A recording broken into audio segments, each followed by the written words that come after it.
All right, Jonathan, next here at the presser. You finished without a point today. How are your thoughts about today's tournament? Not so hot. Got no points today. You know, every day when you come into a tournament, you want to get at least 1 point. I'm currently tied for the last spot, I believe, in the Tennyson Classic team. So stuff like that, you know, it keeps me up at night sometimes. But we got a lot of football left to play this summer. I'm not too worried about it, but I do need to get some points. I haven't got points all weekend actually. So you lead the league currently in singles. So you have 53 singles. Are you worried that your inability to get more bases per at bat is going to affect your chances of having success in the future? I'm not, as long as well, I'm gonna need people to hit around me, you know, because I'm not gonna be the one to drive them in per se if I'm only hitting singles. But I was told the league motto is to hit for contact, not hit for power, and I think by my singles, I definitely follow that to a T. All right, so you mentioned there was a big bias in the league. There's an Alec bias in the league. Can you go into more detail about that? So this goes back a couple of years, all the way to the Holy Family days. Shout out Holy Family, RIP, for everyone, RIP Holy Family. But Little Mike, league member, has always been strangely closer to other league member Alec than I really think any other league member. He will always defend Alec, always be on his side, always, you know, hype Alec up. And I just think that Alec gets way too hyped up from people like Lil Mike, and that this league has a bit of an Alec bias. I hear a lot of people say Alec's the best pitcher and whatnot, but I don't think he is. And we have a question over here. Yeah, so sources are saying that Alec is retiring from the FBL. Does that affect your bias opinion of Alec in any sort of way? No, because my bias, as I read it, is his only bias is in the WBL. He's not overhyped in the FBL. Although some people do think he's a lockdown corner, which is not true. But that's the same people that I mentioned that hype him up in the WBL. So it's not a big deal that he's retired in the FBL, but it's a fair point.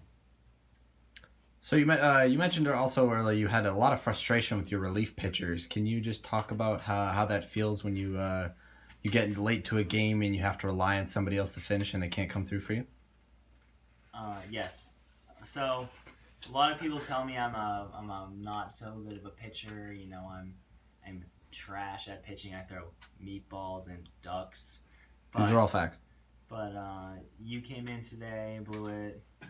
Zach came in. I don't know who you're talking about. Just a little side note: if Dan Roach makes a play, we're out of the inning tied. I agree. So just want to put that out there. I agree. And then yesterday, only Dan Sadik was here, but I was actually up 3-0 in a game going into the third, and I had I don't know how you say this, not a super. I don't think I can. What is a super? Can you elaborate, please? It's a perfect game. I had a no-hitter. Wait, that's only one. Can you say the full name, please? I don't think it's appropriate on camera. It's Ninja After Dark. But I had a no-hitter going into the third, and then I had to get pulled because I gave up a hit. And then Alec came in, and he gave up 4 earned runs and couldn't even get an out, and I had to put in Lil Mike. And I'm really sick of when I see Alec perform like that, and then he still gets hyped up. Getting back to the previous question, stuff like that just, you know, it angers me a little bit.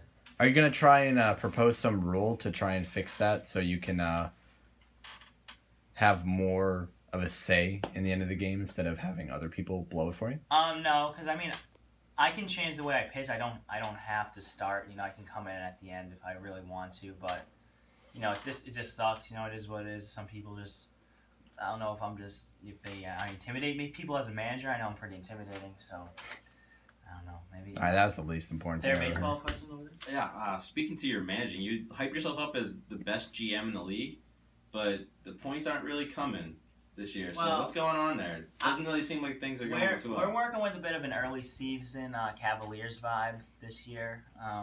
So we're still building. So you're trying to finish middle of the pack. Well, where are the Cavs now? In the regular season, you're trying to finish middle of the pack, right? Yeah. We're just trying to get into the tournament. And maybe get home court for the first round, but we have confidence that we can win on the road. But you know that everyone qualifies for the tournament, right?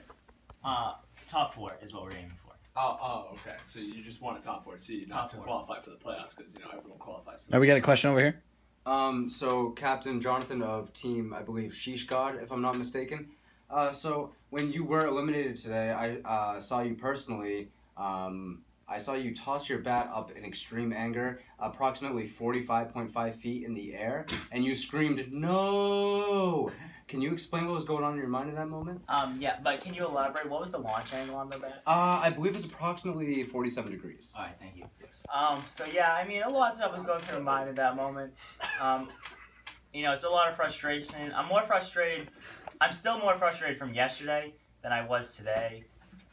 Because yesterday it was a 6-person tournament. Half the teams there got points, and I couldn't get any. I said to myself going into that tournament, without Zach, Ryan, Nick, 3 superior players, I really need to get points in that tournament. I couldn't get it done.